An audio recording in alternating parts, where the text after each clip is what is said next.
In late October 1956, high-ranking officials from 3 nations met in a private villa outside Paris in total secrecy, leaving no official record.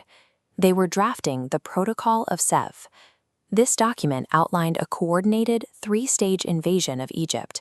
First, an Israeli strike, followed by a joint British and French intervention to seize the Suez Canal and remove the Egyptian president. The agreement aligned the military commands of Great Britain and France with the State of Israel. This plan was intended to preserve the colonial status quo in the Middle East. Instead, the secret agreement simply accelerated its total collapse. In July 1956, the Suez Canal was the primary transit point for 2/3 of Europe's oil. Controlled by a British and French-owned company, the waterway was a major source of revenue and a symbol of European influence in the region. Egyptian President Gamal Abdel Nasser sought to finance the Aswan High Dam to modernize Egypt's economy. However, after Egypt established ties with the Soviet bloc, the United States and Britain abruptly withdrew their funding for the project. Nasser responded on July 26 by nationalizing the Suez Canal.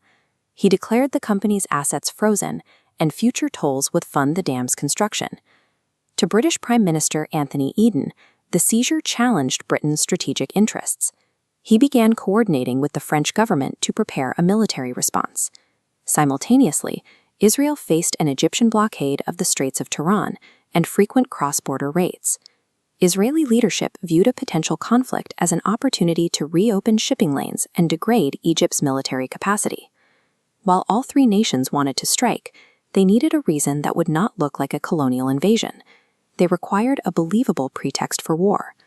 The plan, known as Operation Musketeer, relied on a pre-planned sequence of events. On October 29th, Israeli paratroopers dropped into the Sinai and pushed toward the canal. This initial attack provided the necessary crisis for the next stage of the plan. Britain and France issued an ultimatum demanding both sides withdraw from the canal zone. When Egypt refused to leave its own territory, the European powers launched an invasion, claiming they were intervening to protect the waterway as neutral parties. The tactical map for the telescope plan shows the scale of the assault. Britain and French forces conducted heavy aerial bombardments and paratrooper landings at Port Said, meeting stiff resistance from Egyptian regulars and civilian militias. Egypt responded by sinking dozens of ships in the canal. Within days, the entrance was completely blocked, halting all maritime traffic.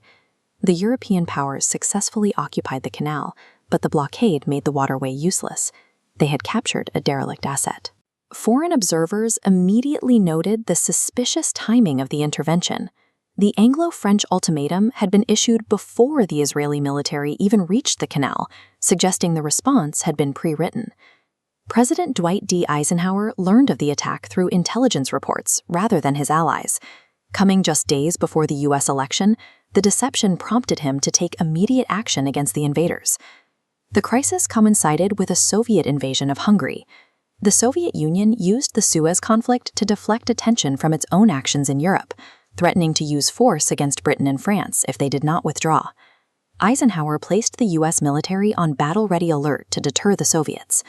Simultaneously, he applied economic pressure on London, threatening to sell off U.S. holdings of the British pound, which would collapse the UK economy.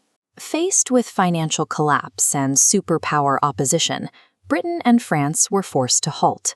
The crisis demonstrated that global authority had shifted from London and Paris to Washington and Moscow.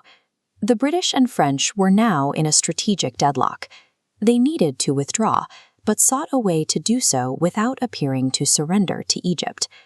Canadian diplomat Lester B. Pearson proposed a solution to the United Nations. He suggested the creation of a United Nations emergency force. This neutral military body would separate the combatants and oversee the withdrawal of foreign troops. The proposal was adopted, marking the first time the UN deployed armed peacekeepers to manage an international conflict.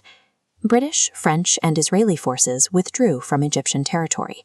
They were replaced by UN peacekeepers wearing the blue helmets that would become the organization's signature. Nasser emerged from the conflict with increased prestige across the Arab world for having survived an invasion by 3 powers.